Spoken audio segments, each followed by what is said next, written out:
Welcome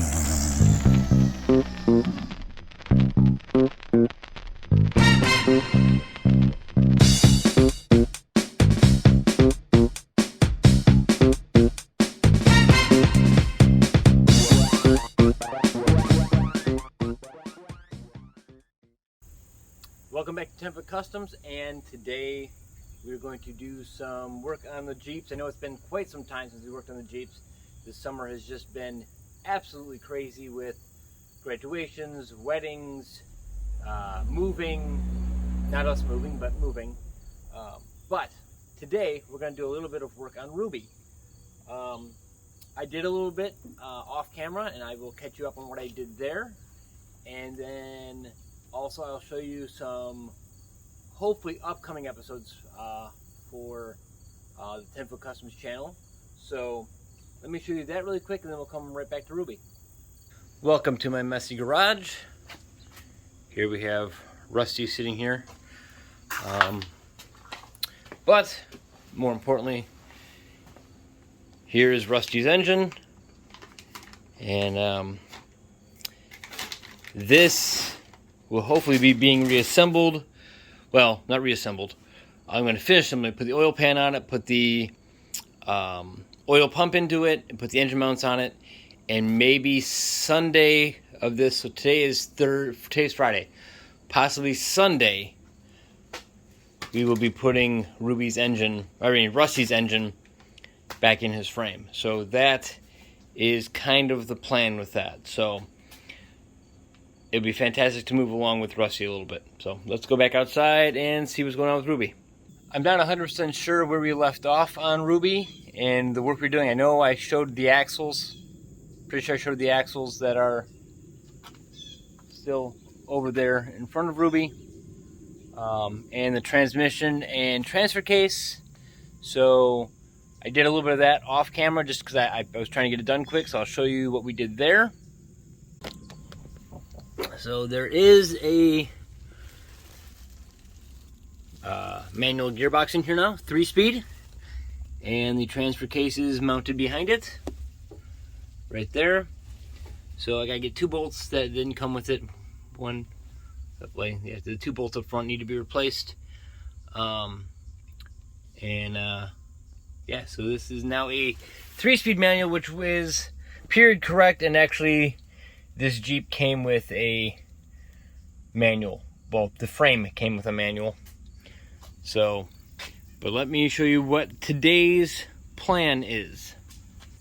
These here are all the parts that will hopefully get me a hydraulic clutch as opposed to the mechanical clutch. So I've got a new pedal assembly, which I'm missing a spring, but I'm hoping the spring on my other pedal assembly will replace the missing one. I'll get rid of this mechanical clutch arm, and we will have to drill a hole. I think it's here, and we drill a hole and we put a pin through it, and then that will then connect to the slave, or sorry, to the master.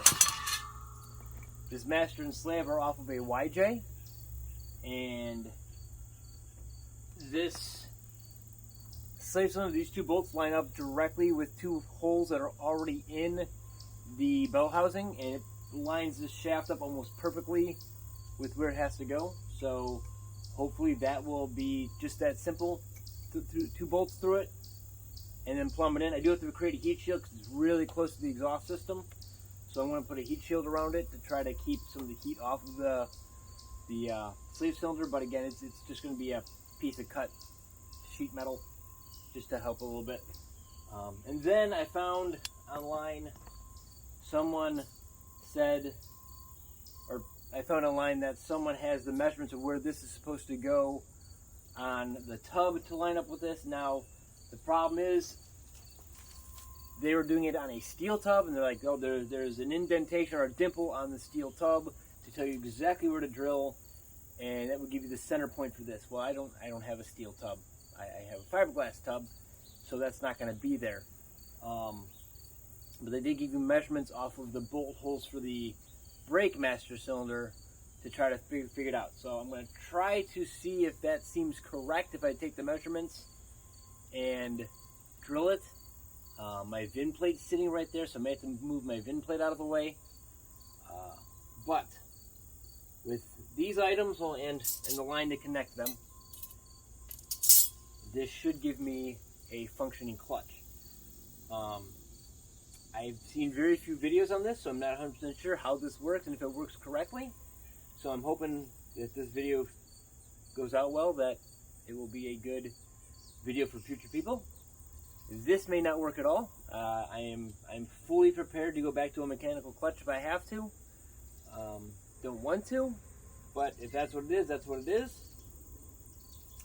So the first things first, we have to get out the current brake assembly. It's in there. I know there's the 4 bolts that go through the master cylinder booster, and then there's this plate up front. So once I get these 3 bolts out, and I don't know how easy these are going to be to get out without removing the dashboard. Total of 7 bolts. It should come out of the way, maybe. So that's where we're going to start, getting rid of the other brake pedal and reinstall this setup. Okay, let's see what we've got going on. I know those 4 bolts are going to be easy to get out because I put those ones in. There may be some steering column removal that has to happen to make this easy. 9/16 bolts. Wow, long screws. Okay, I'm going to pull. Gonna pull this little cover bezel out of the way. Get a little better look. What we got going on. Definitely got water getting in here. I'm going to solve that problem. But whatever, we'll get there. So I bought all this hydraulic stuff for Rusty. And again, I'm stealing Rusty's parts to put into Ruby. And I have to keep apologizing to Rusty for taking his parts. But this is actually going to be a good thing because I don't know if this is going to work. And before I drill extra holes in Rusty, this will let me know if this works and if I've got to make any minor calculation changes on where the master cylinder goes. I won't be just drilling a whole bunch of holes in Rusty. So it's actually not a bad thing to do it on this one first and figure out if this is all going to work before I go hack it up. The nice thing about the bell housing on this T150, I guess there's 2 different bell housings. One is only set for these 3 speeds, I think. Pretty sure that's what I was told. And then the other one's universal, and it's got mountings for the 3 speeds and the T4 and the T5, probably the 176. So this is the same exact bell housing that I have on Rusty for Rusty's T5. So anything I do on this bell housing will be identical to what I would have to do on Rusty's bell housing. The only thing I will probably do different when I do Rusty's exhaust, I'll try to run it slightly further away from the slave.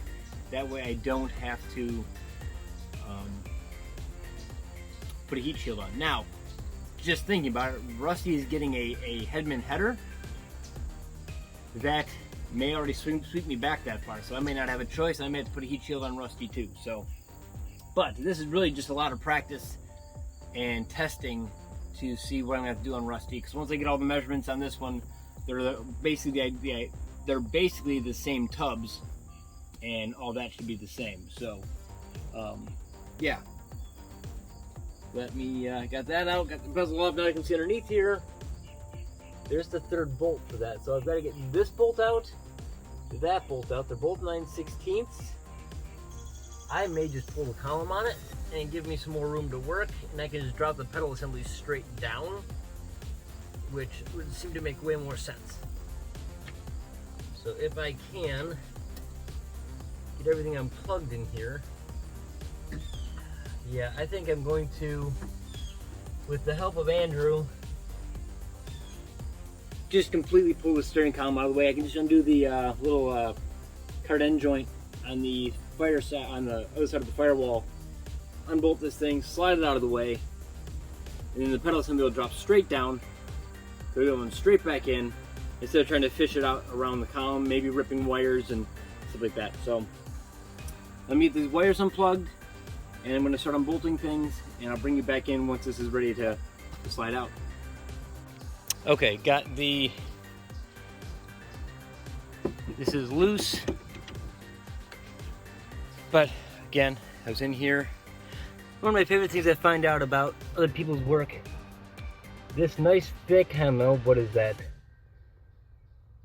6 gauge, 8 gauge, 10 gauge, something, probably 10 gauge wire here, red.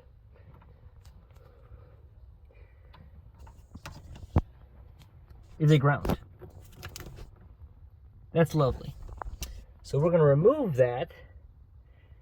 That's probably the main ground for the dashboard, but I do believe I ran a separate one already from the dashboard for the blower motor. So I've got a good black wire that runs from the dashboard through the firewall right to my battery. So I should be able to remove this guy and not have to worry about it.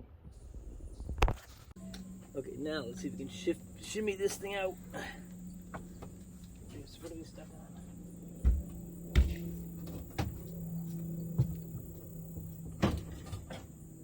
So that's off. Now let's see. Hey Drew, can you see if we're stuck on the outside there? What are you trying to do? Pull the steering column out. Yeah, we're stuck on the outside. Okay, can you loosen that? You need to rotate it 90 degrees down to the bottom of your car. There's a bracket. Oh. I see the shifter. Well, I can't. So I have to get the key. If I get the key, then I can take it out of gear and rotate that down. Okay. Cool. Okay, let's do this. And shift this down to 1. Then...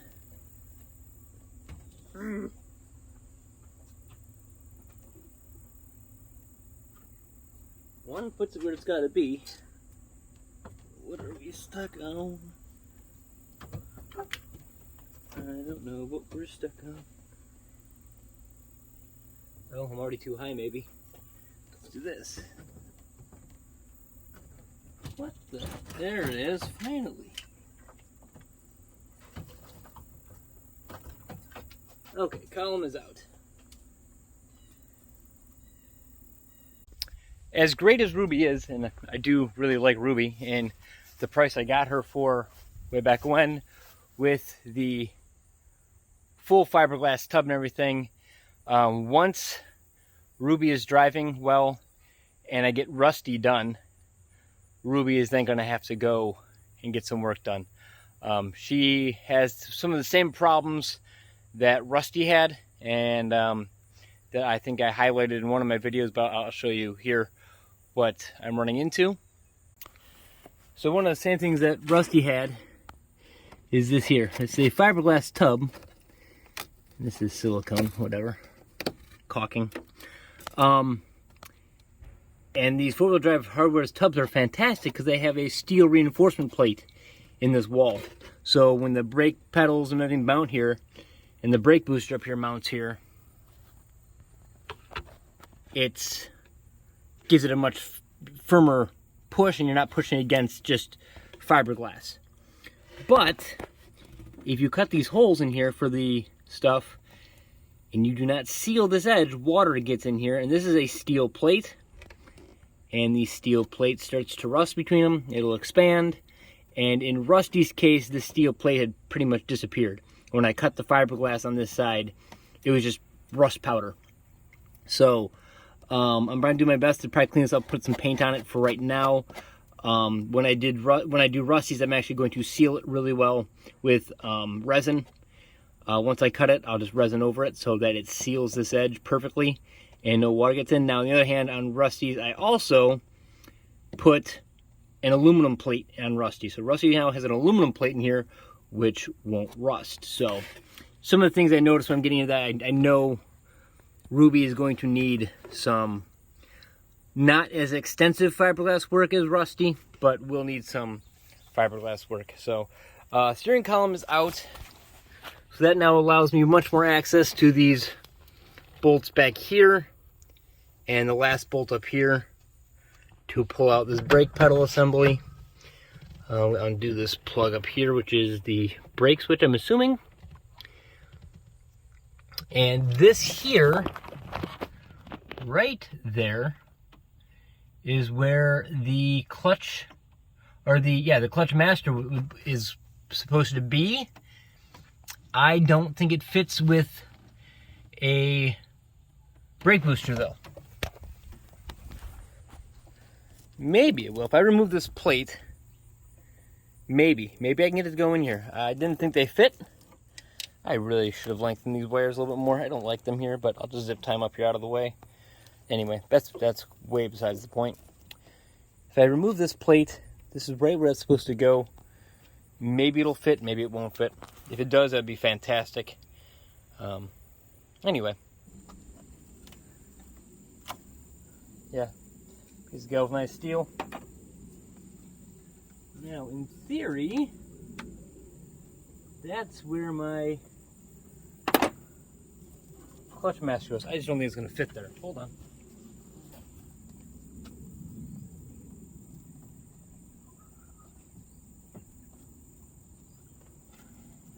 Okay, well that's awesome. That will fit right there. I mean, it's going to be close to this, but how often do you have to actually fill this? So once it's in and bled, I mean, if I take this rubber cap off too, it'll be even easier. Wow, that's sweet. I didn't think that was going to fit. Well, that's a bonus. When I bought Ruby, the guy I bought it from had her set up for manual brakes, so no brake booster. So, but he had a brake booster in with all the parts. Like I got a massive parts like that. That clutch pedal assembly was in with the parts. So, because he built it from a basket case, so I figured while I had it, I might as well put the brake booster in. So, brake booster's in. They have it kind of just floating here on these straps, and the pedal on the inside should now be loose. I should be able to pull that mechanism out and figure out my clutch assembly now.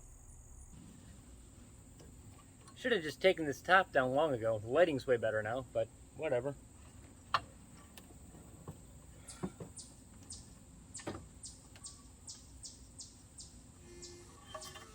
And there we go. Brake pedal is out.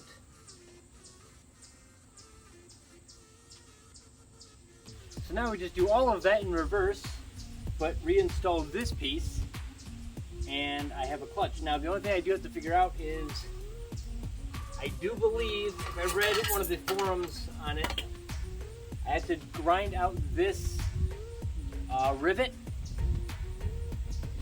and this rivet is now where my hydraulic clutch master bolts to, or goes to. So you just put a pin through it, and you put your eyelet here. I'm going to double check that. I'm going to see if I can find a picture of a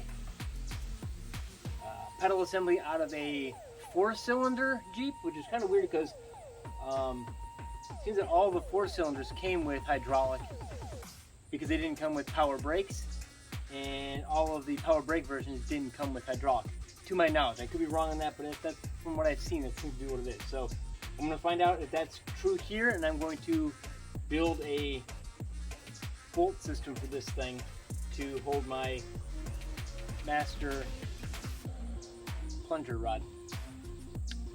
Here's where we're at. Went inside, got some lunch, got a dessert of a giant fudge round, which, because why not?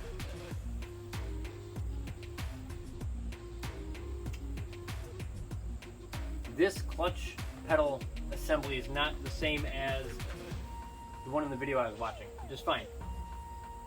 They have an extra rivet that I don't have.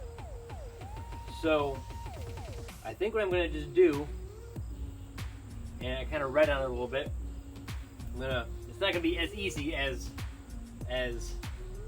the other system. It's going to require a little bit of in and out work, but I'm going to reinstall this, kind of hook it up to the master cylinder again, the brake master, put in the slave cylinder, put a piece of tape on the clutch pedal, and kind of hold the clutch rod straight and mark a hole where it sits, and hopefully that will give me a good point of push.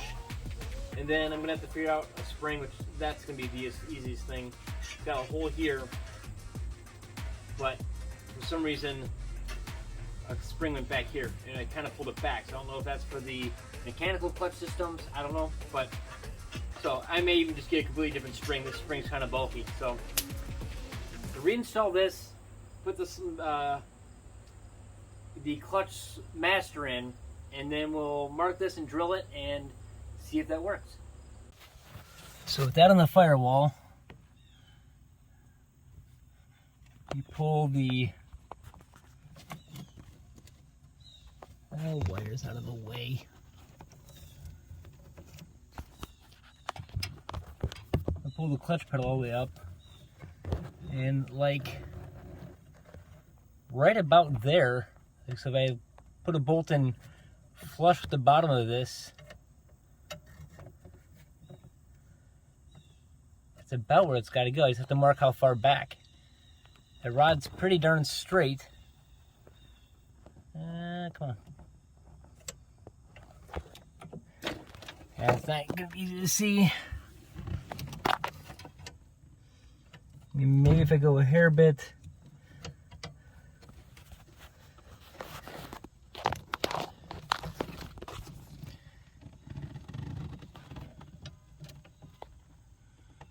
I mean, that's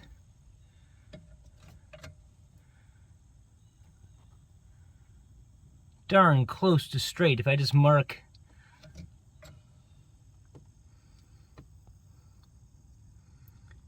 I'm just below that line. So I'm gonna put a piece of tape here, put this back up there. I mean, I could probably come down just a hair bit too, and I'll just mark a hole right there. Okay, so marked my tape, got my spot. I'm gonna center punch it, and then before I drill my hole too big, I'm gonna figure out what size pin I need. I'm just gonna put a drill bit through to figure out what size pin, and then I'm probably gonna drill it to that size, run a pin through it, weld the pin to the back side of the clutch pedal, and that way I can just use spring washers and another cotter pin, or hairpin, depending what you body clip if you're an RC guy, to retain the arm, which is what it would have been from factory, kind of like the brake lever is. So center punch it, and I will drill it. And as soon as my car comes back, I will get bolts for the master cylinder and go get a pin for the clutch arm. Could just take this to the store with me, but if I just get drill bits way bigger than that one,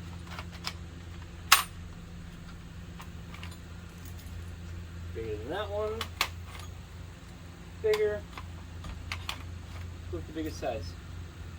It's basically that. So what is that, a 1/2 inch pin? Yeah. So you get a 1/2 inch pin to fit this, and a spring, and some hardware. So I'm going to go to the store and get that right now. Back from the store with a whole bag of goodies, a bunch of hardware, springs, most importantly this pin.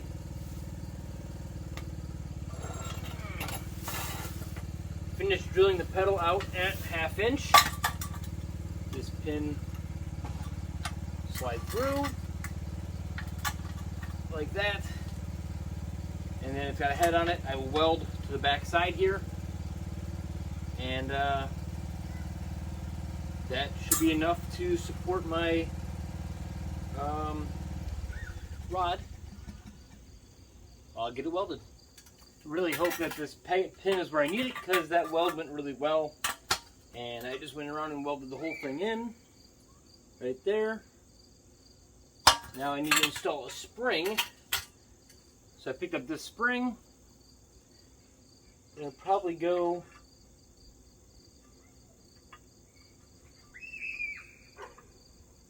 something like that. and just kind of make it fit in here. Probably should have gotten a slightly shorter spring. It's probably gonna have a little bit of slack in it. I'll make it work.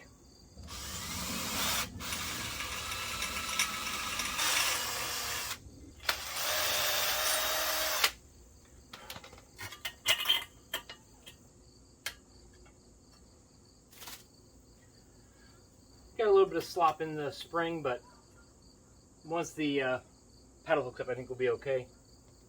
That has cooled down to the point where we can go to the next steps here. So I've got some nylon spacers, some nylon washer. The only thing I couldn't get at the store where it was that I was looking for was the wavy washer. So I can always track one of those down later if I need it. Trim this down to fit.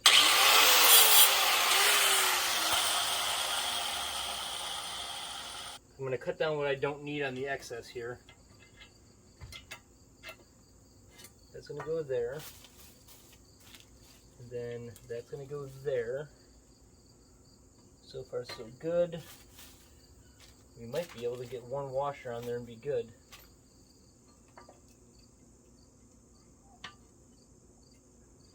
And there we go. It really doesn't matter what size this pin is here because it's really not holding anything. It's just there.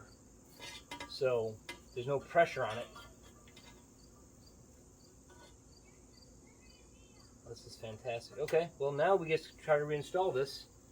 That's it for that. Well, next you'll see we'll be reinstalling this whole assembly. And this should be reinstalling it for the last time. Hopefully this assembly is now good to go. I didn't realize that this wiring harness that's way down here belongs way up here and not underneath the harness or underneath the column. So I'm going to try to get it to stay up there.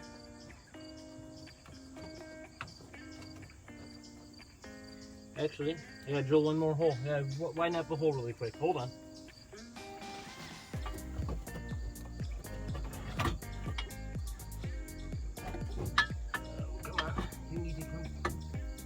Gonna lose the sun here in about an hour. I've got all my hardware and bits and pieces. New longer bolts for this. I'm gonna run a bolt out to you. Actually, let me hold on. I gotta get this lined up first. I gotta put the rod, push rod on. There it is. Okay, push it back through. Okay, there you go. Perfect.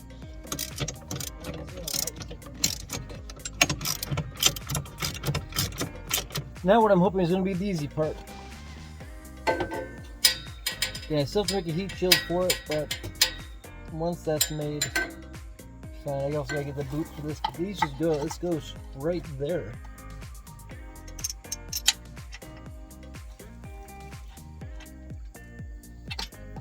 Come on. Let's put this up this way. I may have to go out forward a little bit just because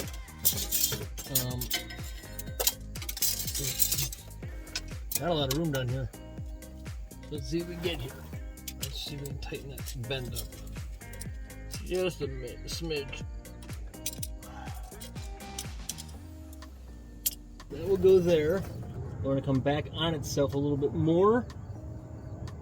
So I'm going to come back on itself a little bit more and then kind of snake it like an S shape around the brake lines and then straight up.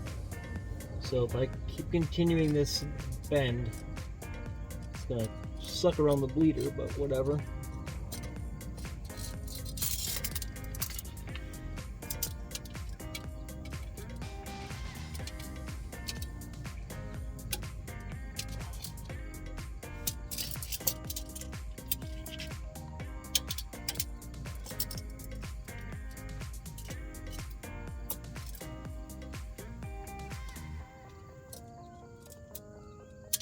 That maybe.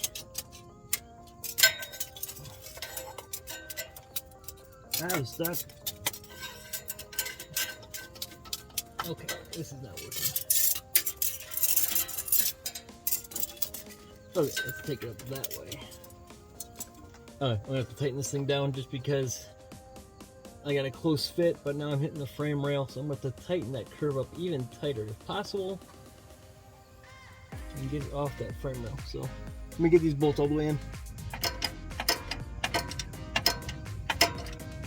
Okay, so there's that. Now back to this line. Let's disconnect it from here and run it from the top.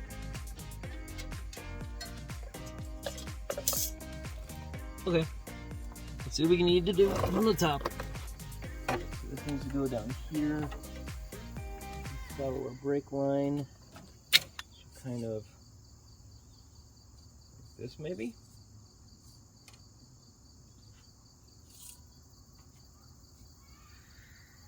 A little more. Make sure that stays up there. This. Kind of a swoop, 180 degree swoop we can put into it. Down pinchies. There we go. Now we've got threadage. Biggest thing is going to be, do we have enough throw in this system to get us to where we got to go? And that is what I don't know yet. Okay, so that's got plenty of room there. Swing around everything. I probably should have ran it. Would have been cleaner running it up to the middle. I don't have that type of a bend though. When I do rusty, maybe I will try to come up through the middle of it. When I do rusty though, I'm going to have a little more space here because I have a painless harness. I think it's got me a little more space there. Tighten down this fitting. In theory, this is done. We'll fill it with fluid and see if we have a clutch and bleed it out, which would be crazy because that's as easy as it is. That's awesome.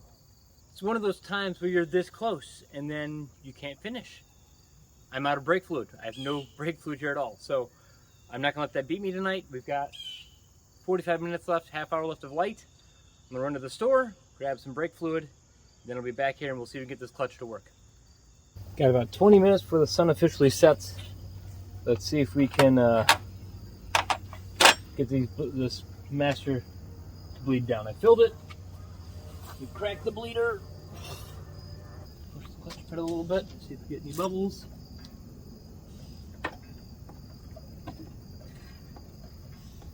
It's going down quite a bit. Yeah. It's not coming out though yet, so let's go down a little more. Oop, I hear, oh, I see bubbles. I see bubbles. Awesome. I'm going to try to bleed the clutch. So it needs to be pumped up just like you would do brakes. Push it all the way down. Oh, hey, it moved. Hold on. Is that a surprise? Yeah, kind of.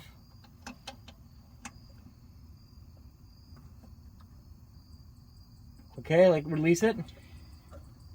Okay, pump it up again.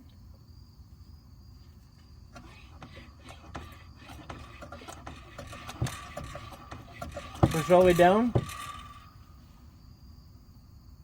That's all the way down? Yep.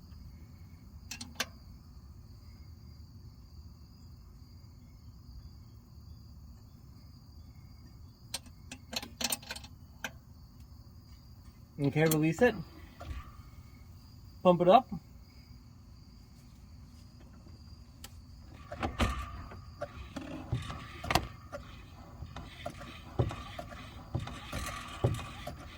Well, that doesn't seem to go far enough to release my clutch. Well, we'll end it there. I've got only about a 1/4 inch of clutch movement at the bottom, so I don't know if I need to lengthen the push rod, which I can do, not a big deal, on the slave cylinder, which is probably the easiest way of doing it. I was going to move the slave cylinder to the other side of the bell housing, but I think just lengthening the push rod should be just fine. Because it's working, but you can feel it right at the bottom of the pedal. You have clutch. So maybe I just have to lengthen that rod out. If I can make it adjustable. I might try to make it an adjustable rod on there. If I can make it adjustable, then I can adjust it to fit for the throw. That's where we are with this. We're really close. So, but that'll be it for this episode. When I go do some research on this, when I figure that out, I will bring you back in. We'll try to get this clutch worked out. Thank you all for watching. Please remember to like, comment, and subscribe, and I hope everybody has a great week.